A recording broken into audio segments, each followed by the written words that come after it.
Greetings, folks. I'm pleased to be able to share our mutual interest in electric vehicles. Further, it's a real kick for me to speak about my enthusiasm and fascination with the full spectrum of the driving electric experience. Now it's primer time, so let's buckle up and hit the road. To begin, the themes of resurgence and return infer that in the past there was a rise of the electric vehicle, followed by a decline, and indeed history has recorded 3 womb-to-tomb eras. But our main focus will be on the story of the latest rebirth or comeback of the plug-in vehicle, beginning in year 1999. This is resurrection number 4 since the 1830s. Then, after a short course on history and hardware, we'll address a series of issues that will impact the long-term viability of electrics. As brief background, our family car was my mom's 1940 Dodge, the last pre-WW2 tank model. Then over the years, I owned a mashup of 11 internal combustion engine cars, and now have been driving electric since 2014. My grounding as an engineer puts me in awe of all wheeled mobility machines of the past, present, and future. My intent here is not to affect any pump-to-plug philosophical conversions, but just to share what I found to be the joys and benefits of driving electric. Be assured, I am not pushing any particular make or model of EV, but just describing what's on offer in the electric mobility movement.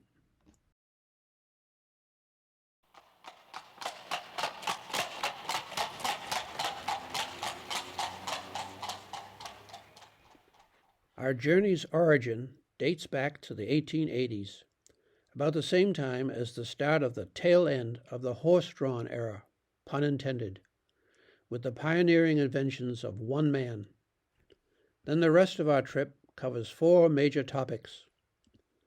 The first is a discussion of the key combo, the heart, a motor, and the soul, a battery pack, that makes an electric move so briskly. The second, what it takes to get an EV out onto the open road and stay there as long as you wish. The third addresses the environmental context that influenced the latest breakout of EVs. And lastly is a survey of what's currently afoot and a bit of futuring as we look down the road ahead.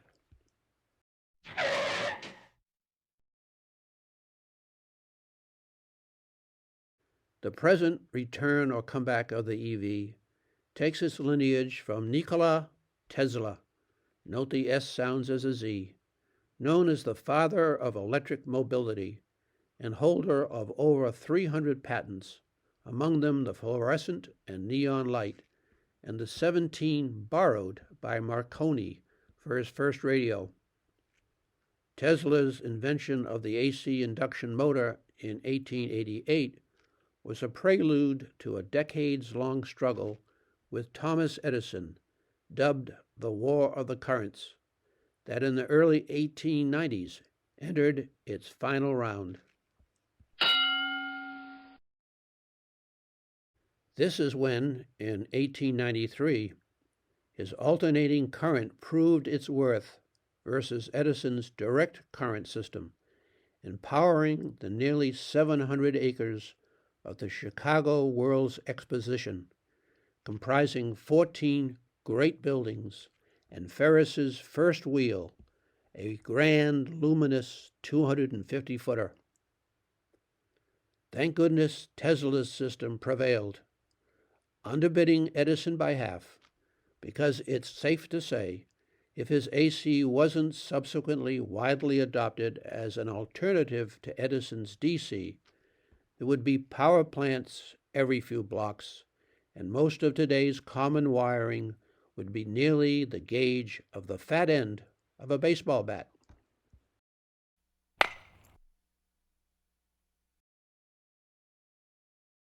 Since Tesla's day, the AC motor has gone from big and bulky to lean and clean, and now comes in several variants, induction being the most common in general use today. The modern AC motor is the heart of an EV, and these attributes are what make EVs tick, quietly. The first listing, electric's notable fuel efficiency advantage versus gas, will be translated into dollars and cents in a later slide. We'll pause here for a few moments for a little read.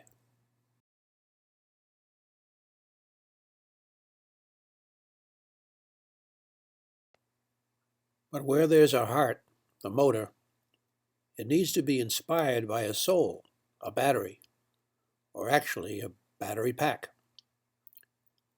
Over the decades, there has been a parade of battery innovations focused on these four issues, the most important being the last two, range and cost. Our first note is the hydride battery, initially appearing in these three cars.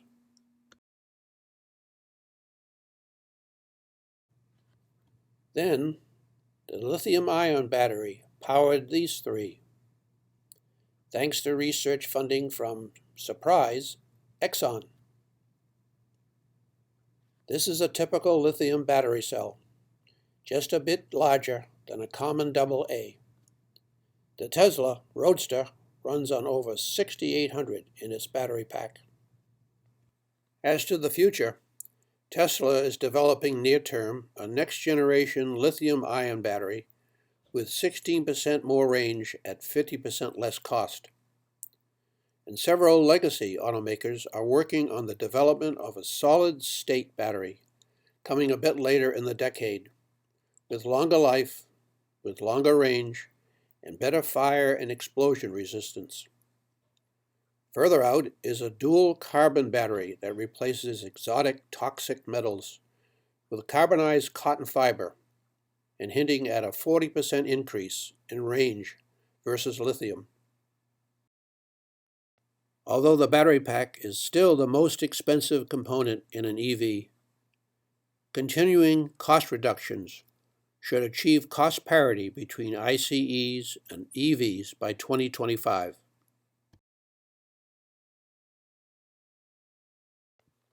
So next, let's look at how we feed our EV steed with the modern-day equivalent of hay and water. The how all boils down to the input voltage and amperage available and the residual charge remaining in your battery. Charging is described by a series of levels measuring the number of range miles recovered. We'll start at home, where over 80% of owners charge, with level 1, the ordinary 120 volt, 15 to 20 amp AC outlet. Or, at level 2, using a 240 volt, 40 to 50 amp dryer outlet. You can also get the job done at higher amperages, but costlier versus a dryer outlet, using a wall-mounted box with cabling shown here in several brands. We're still at level 2 and AC, but with a nice bump up on the number of miles gained using the cable ends that look like these labeled in red.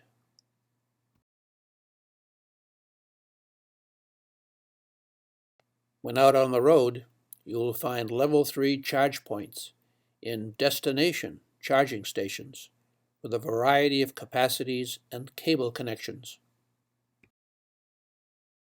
Level 3 quick chargers are DC, offering level 2 rates in about half the time. And the fastest level 3 option is found exclusively at Tesla supercharger stations.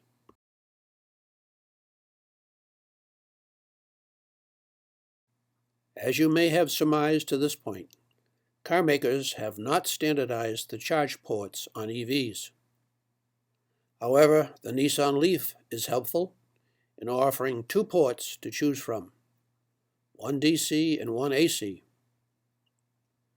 Tesla's single port is proprietary for both AC and DC. And GM and VW are thankfully in sync with AC and DC hookups. So the next question, logically, is where do we find charge points away from home?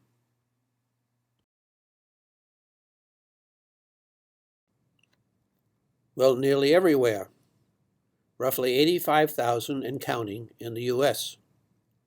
Over half are free, many after your check-in required. There are several infrastructure networks and a myriad of locations, such as malls, hotels and resorts, and B&Bs, governmental agencies of all descriptions, airports and public garages, and at new car dealerships. One leading automaker, VW, as part of its 2017 Dieselgate emissions settlement with the EPA, has agreed to fund $2 billion over 10 years on a new destination charger network called Electrify America. And lastly, there's the PlugShare.com website, providing a huge registry populated with nearly 45,000 listings. This is a typical PlugShare registry page, showing a region in Florida with residences in blue and public points in green and orange. Depending on your route and your need, search for a spot to see contact info, charger details, and nearby amenities. Just call ahead, and usually a bottle of wine will do right by a residential owner.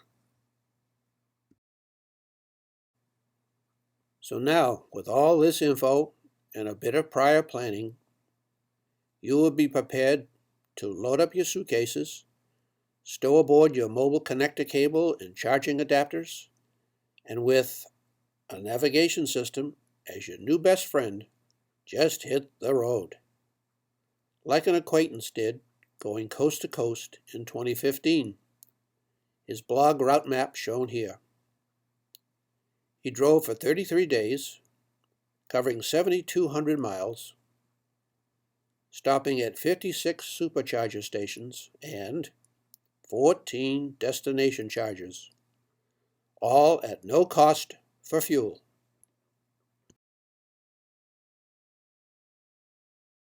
Okay, that's a wrap on the first 2 topics.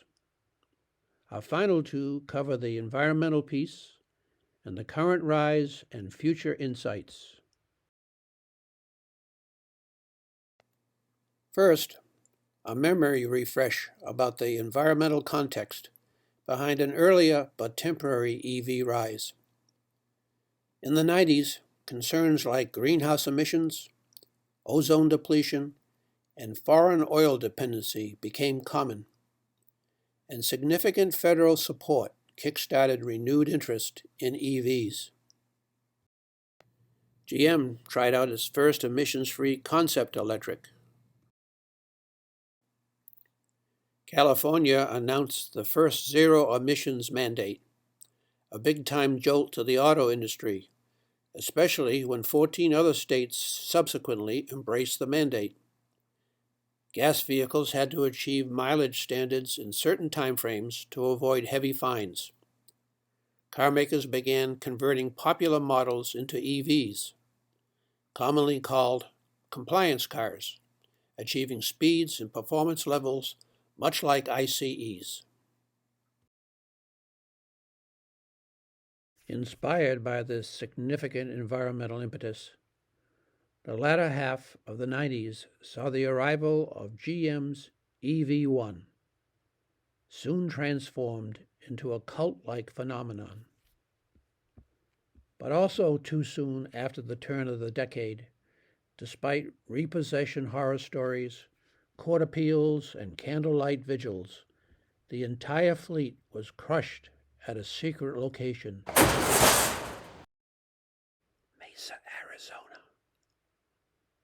But the new century also heralded EV's rise or comeback number 4, marked with a bow wave of new arrivals. Japanese hybrids are first to come ashore. The first long-range all-battery electric was launched. The federal government started to fund thousands of charging stations nationwide. Affordable cars appeared, and now dozens of choices are available in all 3 electrified versions. With the year 2000 marking the toehold of the Prius hybrid as the start of the current EV rise, let's look out to 2050 to see what's in store on the road ahead. To do that, I'll frame the rest of our journey around what I call the 5 alphas.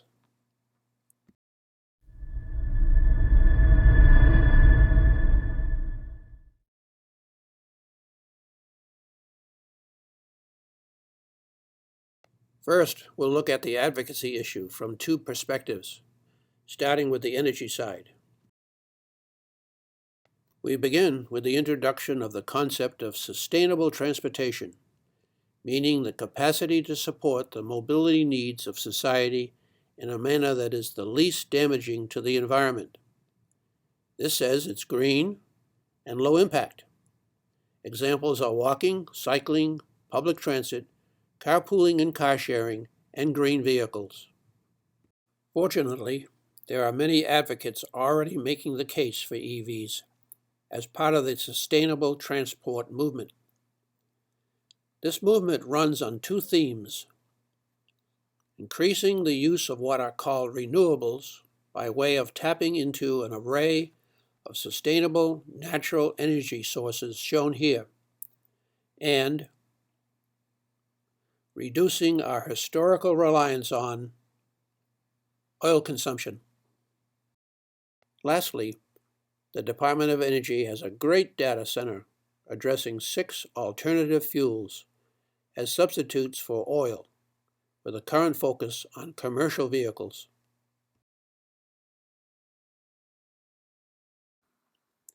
The other side of the advocacy issue is emissions. Notable on an international basis is the Zero Emissions Vehicle Alliance established in 2015. Its goal is to end fossil fuel sales by 2050. That means 100% of sales are to be battery electrics. Currently, there are 5 foreign member countries with announced full market penetration goals by specific years. Here at home, 10 states are members with a unified but limited ZEV sales goal by 2025. On this list, California and Massachusetts are the first announcing the goal to ban outright gaseous sales by 2035. Since our federal government has not yet formally announced a goal, this U.S. estimate for 2030 comes from analysts in the field. Tesla, the only carmaker alliance member, open-sourced all its EV patents in 2014 to encourage others in the industry to embrace all electrics. These 4 non-alliance countries have also announced ZEV goals by the years shown. Environmental impacts. Enough substance to easily fill in an academic year of discussion, but boiled down to just one slide.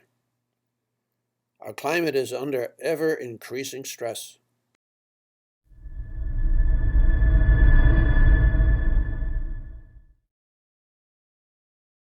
On a worldwide perspective, paraphrasing Winston Churchill a bit, never have so few affected the air quality of so many. In the U.S., the gas car is the main emitter culprit, resulting in ghastly numbers. Every gallon of gas discharges 5 pounds of solid carbon. Think of that as charcoal briquettes, or kinda like car turds. Imagine the size of that briquette pile created every day. Unfortunately, the chemistry dictates that gas is transformed into just over 3 times its weight in bad stuff. Over the past nearly 50 years, ICEs have become more efficient, but increased travel and fuel consumption are offsets. As the world's population increases, so does the car count. And finally, an alert from the UN. If the first 2 bulleted impacts here are not worrisome enough, the last one should be a real attention getter for the Gulf Coast states. Finally, to get a complete picture of the state of our planet, check out this wonderful website.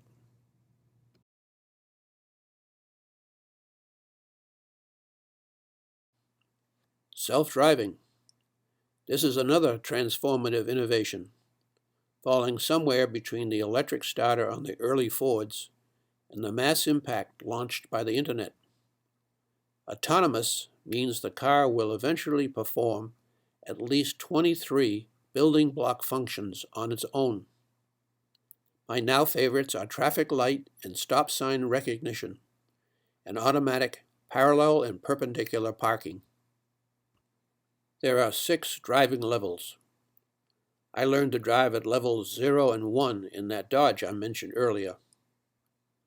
Some limited number of EVs are now at level 2, and real-world testing of levels 3 and 4 is in progress in several major cities. Level 5 turns the passenger compartment into a cozy place for socialization, watching a video, or for work or a nap. This future space is where a whole host of diversionary offerings will be available to fill the driverless void. Some analysts are predicting this transition to the technology by 2050.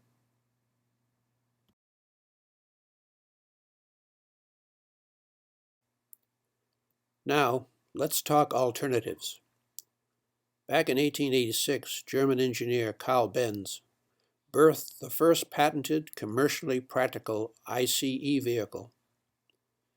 His car took form as a 2-passenger, 3-wheeled trike with electric ignition. They've now returned in the form of Toyota's iRoad all-electrics, shown here in Grenoble. Scattered around town, grab one and go. They can lean like a motorcycle, maxing out at 30 miles per hour. But don't forget to bring it back. They are part of a movement toward ride-hailing and sharing transport services. You've probably heard of, and some of you have used, the hailing services of Uber and Lyft. A bit less well known are sharing services provided, for example, by Daimler's Car2Go in Europe and its counterpart in the US, Avis's Zipcar. They offer a variety of vehicles by the thousands to dues-paying members in the millions. All of this is based on the reality that privately owned cars are driven on average only 5% of the time and sit idle for the rest of their service life. Thus, hailing and sharing have been umbrellaed under the term Transportation as a Service, or TaaS, designed to both reduce vehicle numbers by offering a potentially favorable replacement ratio, but also congestion and its attendant emission levels if they are electric. TaaS can offer relief from the responsibility of ownership, for example, maintenance, insurance, fueling, and real estate for parking. The experts are also making this prediction about ride-hailing and sharing miles worldwide. So as TaaS takes hold, Don't be surprised if in the future, when you call for a ride, an autonomous electric arrives at your door. It'll be a robo-taxi. Toyota offers the Mirai, or Future, only available in California and Hawaii. Generously subsidized, pro and con on fuel cost, makes its own DC on board, more efficient versus an ICE. Hydride batteries provide excellent range. The tailpipe drips a little, but no home charging. A typical public hydrogen fueling station costs $1.5 to $2 million to build, so there are very few available.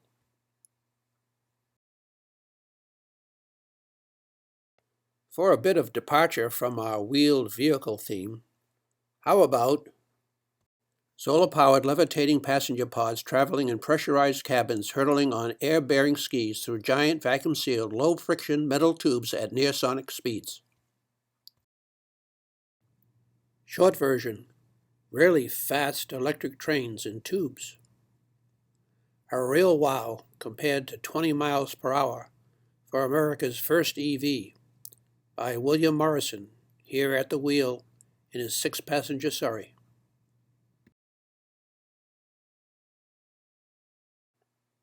Built at ground level, up on columns, tunneled underground or underwater, among many locations worldwide being studied, a 1-hour runs from Helsinki to Stockholm under the Baltic Sea, Sydney to Melbourne, or San Francisco to LA, and an Orlando to Miami run, nonstop in under a half hour. If you've been wondering what horses have been up to since the good old days, racehorses and camels, racing the latter is big in the Arab states and Australia, are trained, somehow, in front of this diesel rig in England. I'll use this as a segue to my final alpha point, acceptance. America's most popular vehicle for nearly the past 50 years has been the Ford F-150 pickup truck. So EVs and plug-in hybrids, PHEVs, have a steep hill to climb, sitting at around 3% of total sales, versus the gassers at 50% plus. I'll call this, in part, a cultural incompatibility, where maybe it's just simply a preference for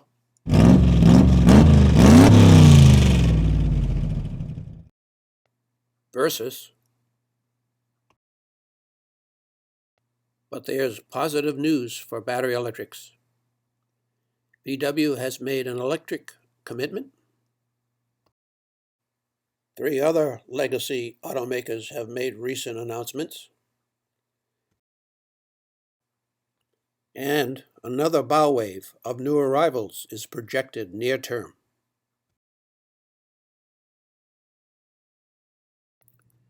These pronouncements have broken loose a recent initial cascade of sedans, SUVs, trucks, and roadsters that will provide plenty of choices in cars with cords, some at affordable prices and some a bit higher end.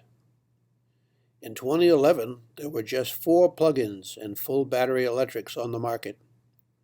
Presently, we have nearly 4 dozen choices of pure electrics, and 200 electric and hybrid models are projected by 2024.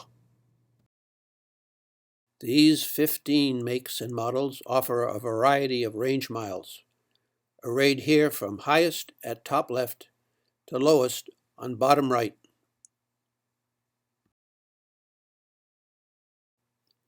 China, in addition to being world leader in battery and solar panel production, is now leading the sales drive on all electrics and plug-in hybrids with 50+% of all the global action, and is attempting to penetrate the U.S. market.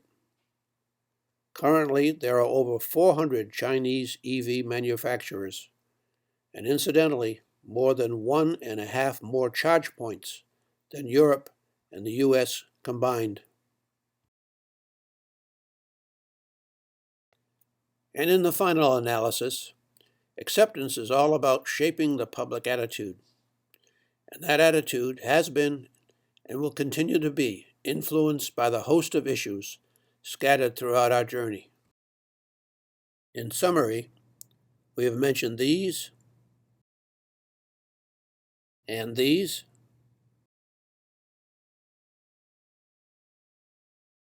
and lastly, these three that are now being aggressively addressed by the auto industry. But the real elephant in the room comes down to the public attitude about the overarching issue of air versus oil. Finally, if one might be considering a conversion from pump to plug, what's so acceptable about EVs?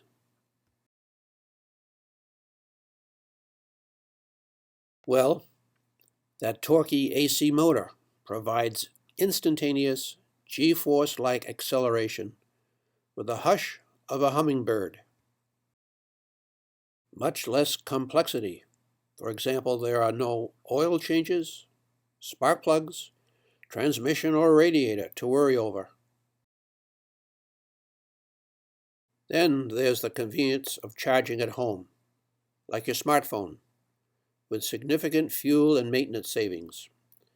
That notable 80% versus 20% fuel efficiency attribute mentioned earlier is evident in these cost numbers. A $10 difference over 100 miles between gas left and electric right, provided by the Union of Concerned Scientists. When taking your foot off the accelerator, the motor becomes a generator and returns energy to the battery pack while dramatically slowing the vehicle without the brake wear. And let's not forget the freedom of the open road. To close the loop here, electrics are often called computers on wheels in that they are internet connected for over-the-air software updates. In 7 years of ownership, I've received well over 100 feature, functionality, and performance upgrades, all at no charge. All this, and lastly, emissions are zero, with the rim knocked off.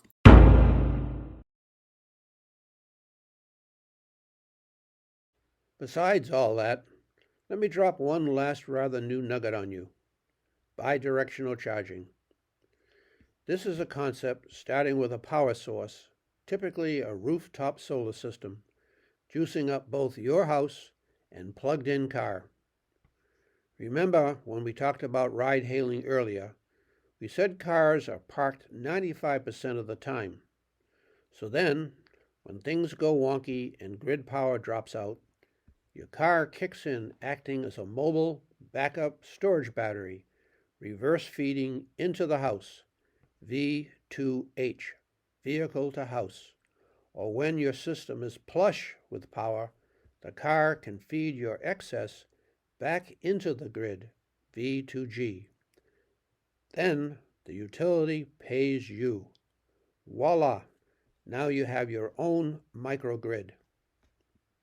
The Nissan Leaf in Japan has had bidirectional capability for a decade, and among legacy brands in the US pursuing this newest big thing, Ford's much-anticipated first all-electric truck, the F-150 Lightning, promises to offer this feature.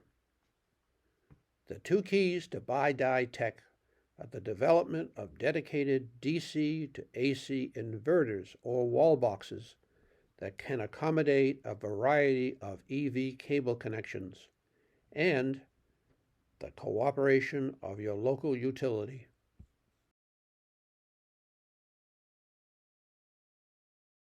So, I'll end by offering up a question that in recent years I've been asking anyone who will listen.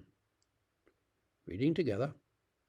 Despite all the choices, will the weight of all the issues lead to just another fall?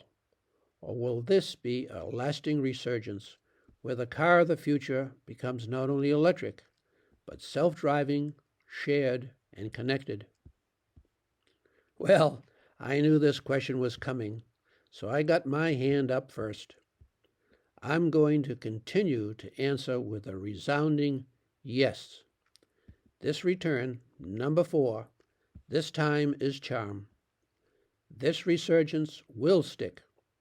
It will be transformative, and yes, it will be disruptive, but in a climate-changing automotive world, it will be the game changer. Repeat, the overarching game changer of this half-century. With that prediction, I now rest my case. That's all, folks. Thank you very much for your time, interest, and attention.